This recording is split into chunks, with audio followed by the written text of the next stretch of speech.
नमस्ते. मी करण अर्जुन कृषी सेवा केंद्र तसंच प्रियंका साडी सेंटरची संचालक कोमल.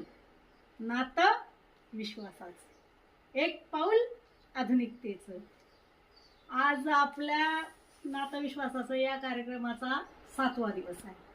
आज आपण माहिती पाहणार आहोत कांद्याच्या रोपामध्ये किंवा कांद्याच्या पिकामध्ये मानेमध्ये बारीक बारीक थ्रिप्स मव्यासारखे पिवळसर हिरवट पांढरे असे किडे तयार होतात आणि त्याच्यामुळं मान लांबण्याची प्रक्रिया तयार होते आणि कांद्याचं पीक फेल जाते. त्याच्यामुळे पाठीवर बी असे पांढरे पांढरे टिपके तयार होतात. त्याच्यासाठी हे सिजेंटा कंपनीचं क्रॅक्रॉन हे औषध एकदम उत्तम उपाय. 1 ते 2 तासातच रिझल्ट आपल्या समोर आणि ह्याची किंमतही जास्त नाहीये.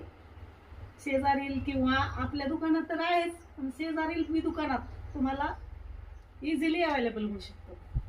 ह्याचा रिझल्ट 100% रिझल्ट आहे, एकदम उत्तम. त्यामुळं कांद्याच्या फवारणीसाठी क्रॅक्रॉन अवश्य वापरायचं म्हणजे वापरायचंच.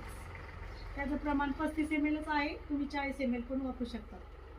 मग क्रॅक्रॉन नंबर 1 वापरायचं म्हणजे वापरायचं.